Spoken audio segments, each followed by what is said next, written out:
Assalamualaikum warahmatullahi wabarakatuh. Selamat pagi dan salam sejahtera untuk kita semua. Jadi di video kali ini kami dari kelompok 8 akan mempresentasikan materi mengenai keterampilan membaca. Namun sebelum memulai, saya akan memperkenalkan terlebih dahulu anggota dari kelompok 8. Yang pertama ada saya sendiri, Neva Sansau, sebagai moderator. Kemudian yang kedua ada Nanda Sakina Putri. Dan yang terakhir ada Nirna Hayati. Baiklah, untuk mempersingkat waktu, langsung saja kita mulai presentasinya. Pertama-tama di sini saya akan menjelaskan pengertian dari membaca yang dikemukakan oleh beberapa ahli. Yang pertama ada Hudson. Hudson berpendapat bahwa kegiatan membaca adalah suatu kegiatan yang dilakukan serta digunakan oleh seseorang untuk memperoleh pesan yang ingin disampaikan oleh penulis dalam media bahasa tulis.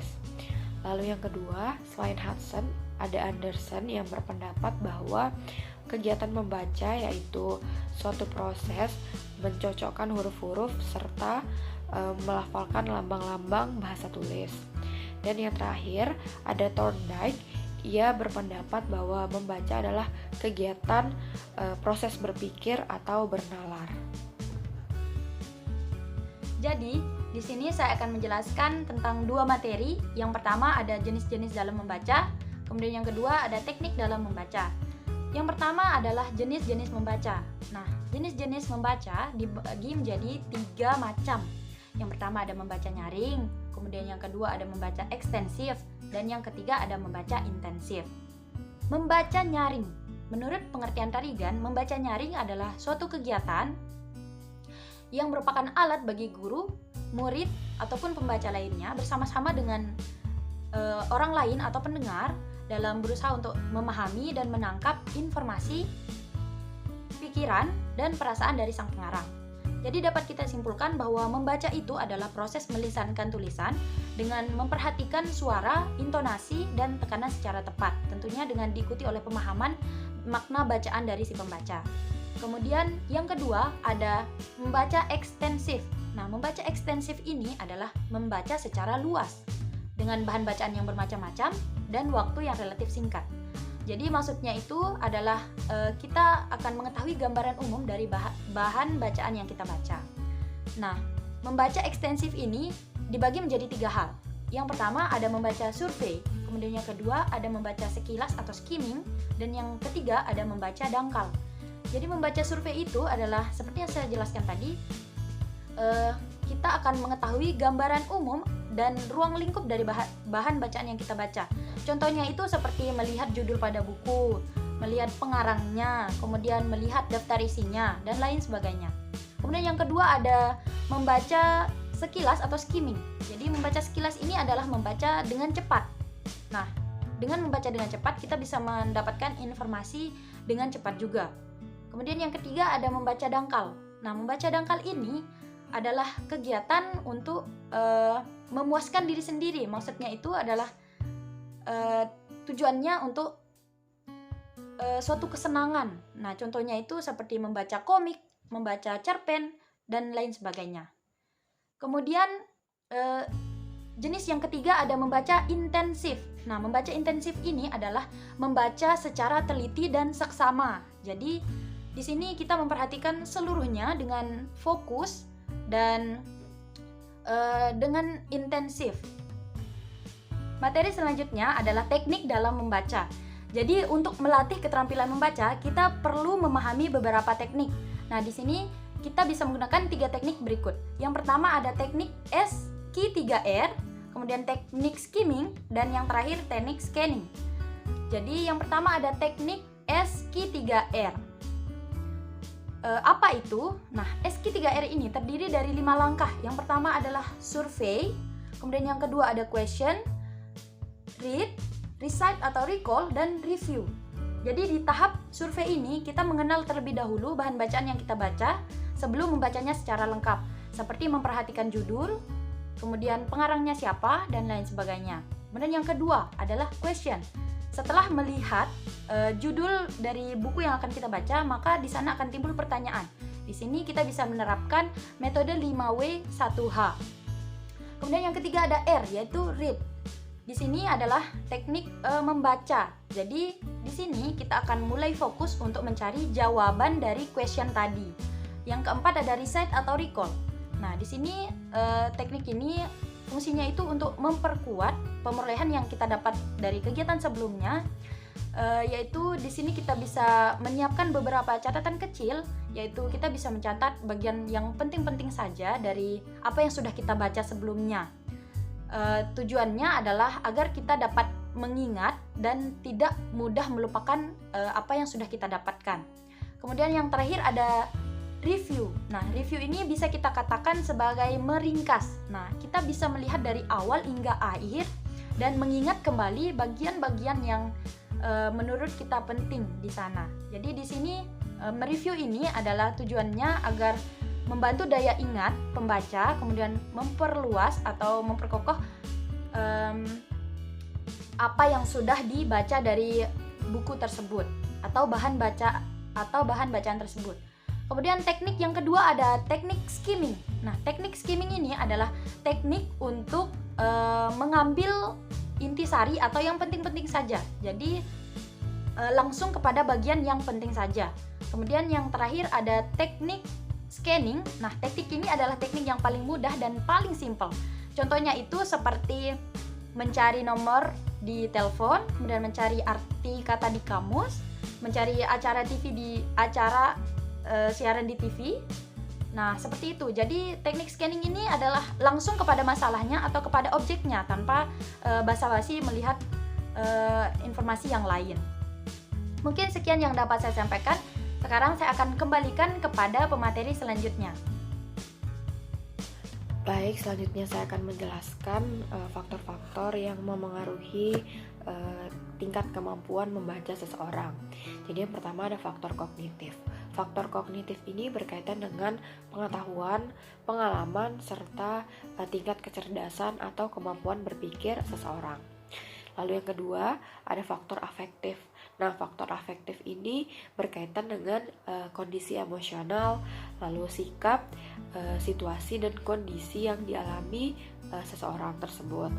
Yang ketiga ada faktor teks bacaan. Nah, ini berkaitan dengan tingkat kesukaran teks bacaan tersebut. Jadi bisa dilihat dari pilihan katanya, lalu struktur, isi bacaannya, dan juga penggunaan bahasanya. Dan yang terakhir ada faktor kemampuan berbahasa. Jadi ini berkaitan dengan tingkat kemampuan berbahasa seseorang, seperti seberapa banyak pembendaharaan kata yang mereka kuasai, lalu struktur dan unsur-unsur kewacanaan. Pengajaran keterampilan membaca pada siswa sekolah dasar itu dibagi menjadi 2 tahap. Yang pertama, itu biasanya pada kelas 1 sampai 3 SD, itu disebut dengan membaca permulaan atau membaca pada tingkat rendah. Sedangkan pada kelas 4, 5, 6 itu sudah masuki membaca lanjutan atau pada tingkat tinggi. Nah, tujuan seorang guru untuk melakukan pengajaran keterampilan membaca pada siswa sekolah dasar itu pada umumnya agar siswa dapat memiliki keterampilan membaca dan mereka mampu untuk melakukan kegiatan membaca dengan baik dan benar, sehingga mereka dapat dengan mudah untuk memahami suatu isi bacaan, lalu mudah mendapatkan informasi, serta mudah memahami pelajaran-pelajaran lainnya dan lain-lain. Selanjutnya di sini ada beberapa tujuan yang lebih khusus yang dibagi menjadi 2 tahap tadi. Ada tujuan pertama ada tujuan pada membaca permulaan atau pada kelas 1 sampai 3, di mana pada tahap ini seorang guru diharapkan dapat membina kemampuan siswa dalam hal-hal yang pertama, membina kemampuan mengasosiasikan huruf dengan baik, mengasosiasikan pengenalan bentuk huruf seperti itu. Lalu yang kedua ada membina kemampuan siswa untuk membaca kata-kata dan kalimat yang sederhana atau pengenalan unsur linguistik.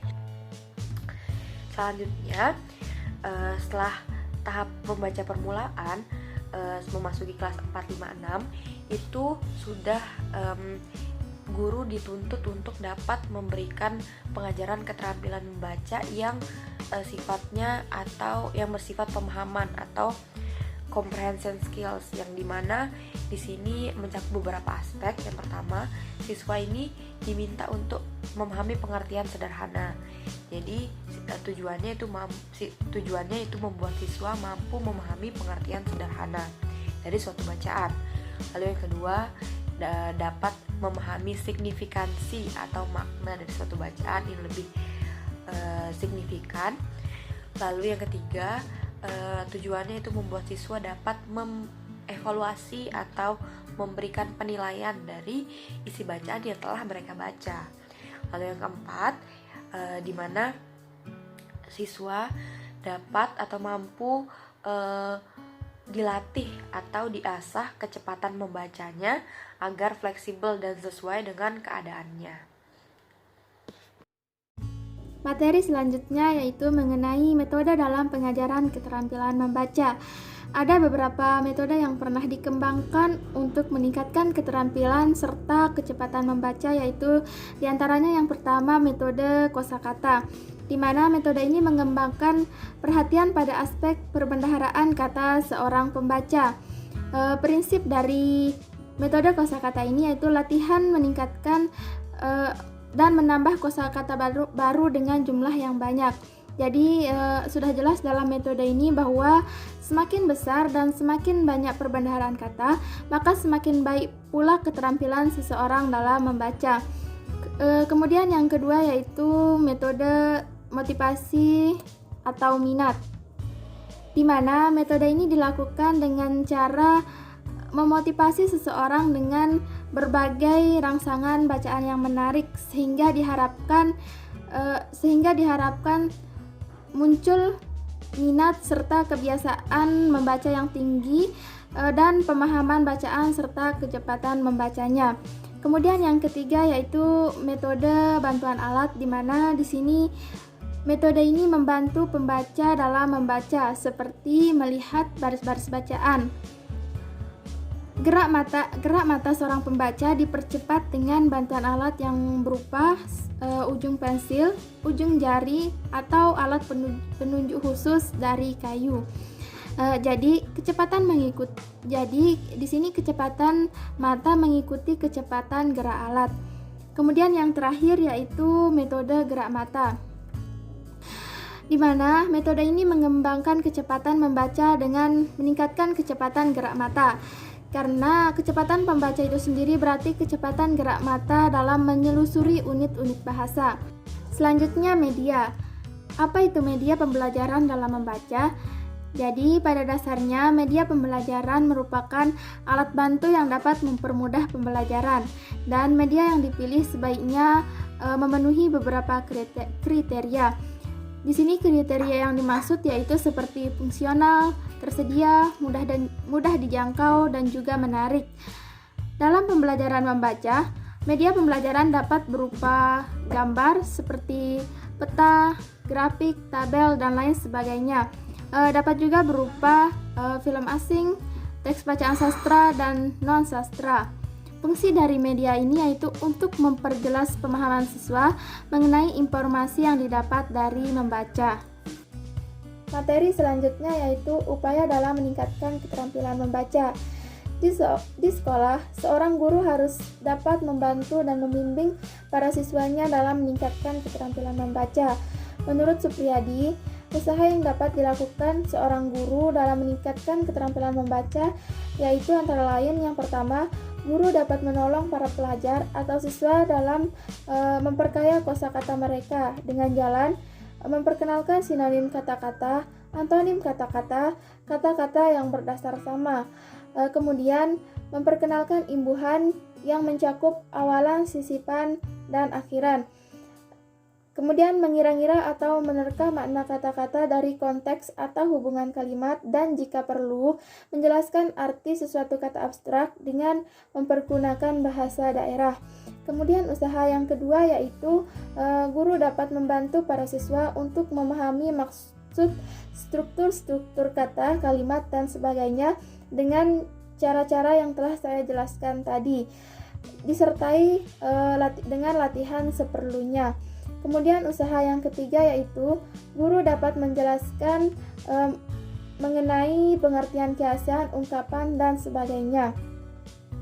Yang keempat, guru dapat menjamin serta memastikan pemahaman para siswa dengan berbagai pertanyaan.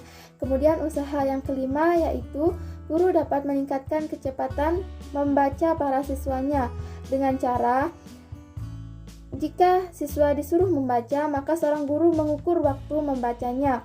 Kemudian harus diusahakan agar waktu bertambah singkat serta efisien secara teratur sepanjang tahun. Kemudian harus dihindarkan gerakan-gerakan bibir pada saat membaca dalam hati.